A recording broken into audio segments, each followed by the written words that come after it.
so I don't give a fuck what anybody else thinks about it.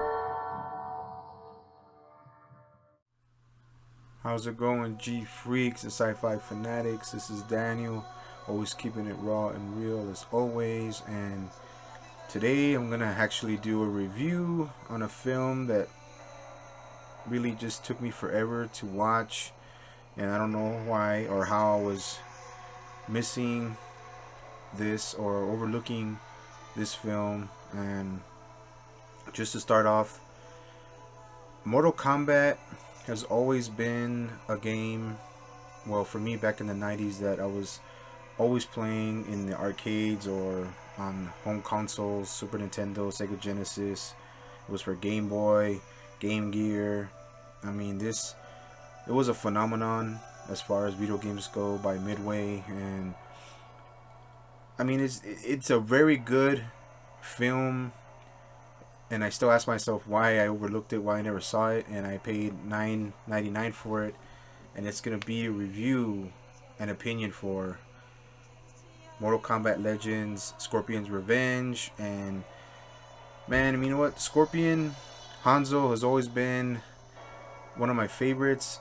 And I mean, I have a lot of characters from Mortal Kombat that I pretty much enjoy, Reptile being another one. And what I like about this film is that they kept it real to the story and they modernized it. They went with the recent video game adaptations, the costumes. The fatalities are freaking brutal, and with the fatalities they just went further and further, and their creativity has no limits when it comes to Mortal Kombat.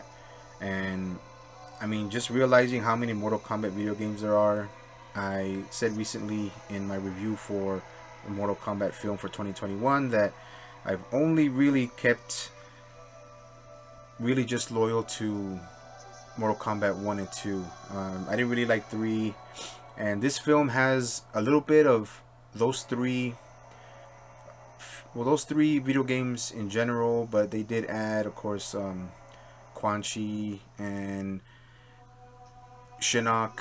Those are very recent and modern for my taste anyway, and I don't know anything about them. But they kept it real with the originals, which is Sonya Blade, Scorpion, Sub-Zero, Liu Kang, Kano, Raiden, Goro, Shang Tsung. And yeah, I mean, that's what I liked about it. And of course they added Jax. Goro looked pretty cool, but was a little too overpowered for my taste. Sonya's character was very cool, but she still was a little too overpowered. And I mean, just with the film, I mean, the start off and what the basis is just focusing on Scorpion, and really that was what really got me. And Scorpion has always been my favorite.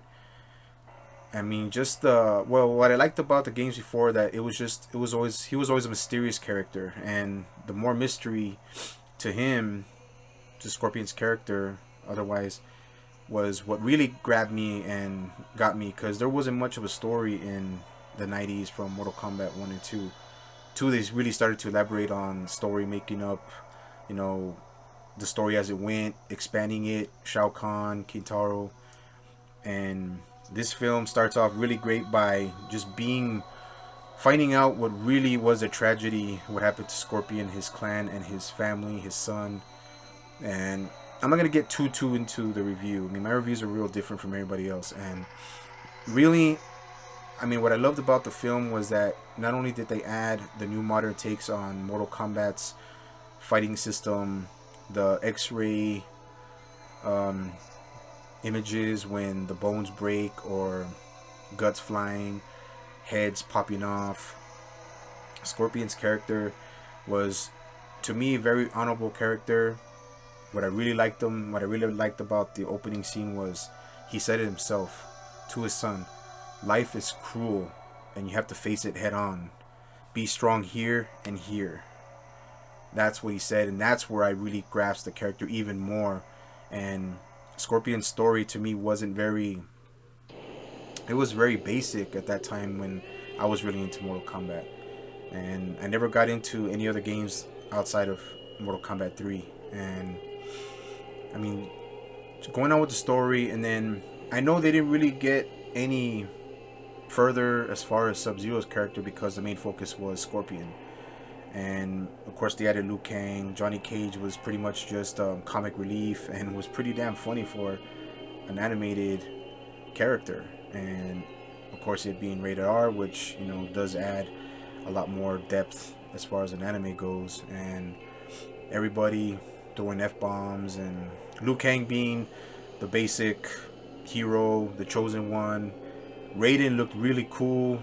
You know, Raiden's role of defender is pretty much, I mean, that makes sense because he is, you know, the god of thunder in Shinto or Japanese culture. And it's really cool, or maybe Chinese, I might be wrong, but I mean, or in Asian culture altogether. And Raiden's character was cool. He was the one that's keeping the Earth realm grounded. Outworld being, of course, the maniacal, tyrannical realm that wants to take over everything. Nether realm, where Shinnok is from, where Scorpion was born. I mean, Scorpion becoming so ruthless, yet still having some sense of honor, was what really grabbed me as far as the character goes. And Jax was just, you know, cannon fodder. Kano wasn't really used that much. Liu Kang, of course, being, you know, Liu Kang, and honorable, sensible, having hope, being, trying to be, not trying to be the hero, but just a clean-cut warrior. Sonya, you know, being the girl that has to prove herself. And those are the characters I mostly focus on. There's a lot of Easter eggs. Quan Chi, I mean, what he did impersonating Sub-Zero was that was fucking grimy as shit. That was a really grimy way of, you know, trying to recruit Scorpion for his own ends. And Sub-Zero was not very much utilized, but I know they really wanted to focus on Scorpion. And I mean, I wish they would have utilized Sub-Zero a lot more. That's one downer for the film, and I don't have very many bad things to say about the film. Of course, it being an anime, and it's easier to go with the fantasy and go with how the voice acting plays out, and then getting to some of the other characters that, you know, were just cannon fodder. And they did use Katana, which was cool, and they didn't kill her off. But one thing that really kind of did piss me off, and they wish they would have utilized a little bit more, was Reptile, man. I mean, he was just pretty much, I mean, he was already dead, you know, when he was already battling Sonya, and I wish they would have utilized Reptile a lot more. He was also one of my favorites. Him and Scorpion. Scorpion's my top, but Reptile's always been a close second, and Liu Kang being my third. But yeah, I mean, I wish they would have utilized Reptile a little bit more. His design was great. I mean, I really loved the design. They stuck with a lot of his moves, the acid, the camouflage, kind of a Predator kind of feel from the movie, and well, the Arnold Schwarzenegger movie. And it was cool, man. I mean, it was everything about the film besides those two parts of them not utilizing Sub-Zero and not really utilizing and killing off Reptile so quick was what I didn't like about it. And then, you know, Shang Tsung, Quan Chi, Raiden overlooking the tournament, Scorpion just being a total freaking monster, man. Like, revenge, rage, anger. That's another thing why I relate to Scorpion so much as a character, because I still deal with a lot of anger issues. I still deal with rage at times, but not like I did in my younger years. Actually, my younger years, I was, you know, I was a very angry individual, very rageful, really like to fight, and sometimes I still do like to fight. I mean, I understand, and I come from that kind of mentality of being angry or being rageful. Vengeful, that's a little different, you know. I mean, people have screwed me over, but not to a point where I become vengeful. But yeah, I do relate to Scorpion Hanzo as a character for being wronged and having a lot of anger and rage, and that's one thing I really do feel and connect with when it comes to the character. And Goro was also very cool. A little overpowered for my taste, but I mean, he was cool. Loved it when Scorpion pretty much just killed him from behind, and that was pretty crazy, man. And the time where Goro is pretty much gonna finish off Jax, and Raiden interferes, and Raiden just freaking backhands Goro, and Goro goes flying across the freaking battle arena, which was hilarious. I was actually laughing, man. I was like, I know Raiden's, you know, badass, but that was just had me fucking laughing. And Johnny Cage also had me fucking laughing, man. And him getting kicked in the nuts twice by Sonya, and it was cool. Kano was, like I said, he was cannon fodder.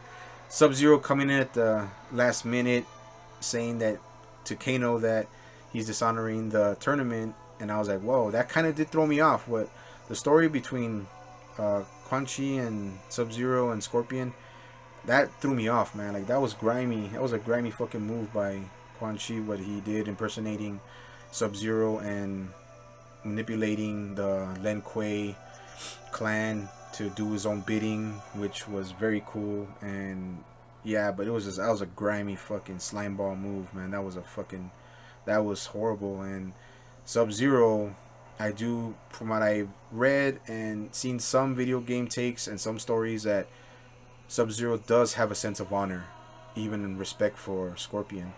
But they didn't utilize that in this movie because, you know, it was already a long enough film, and they really couldn't utilize everything because it's focused all on Scorpion. But I had a sense that Sub-Zero was thinking, like, you know, when Scorpion told him that, you know, I'm gonna make you pay for what you did, and Scorpion's like, okay.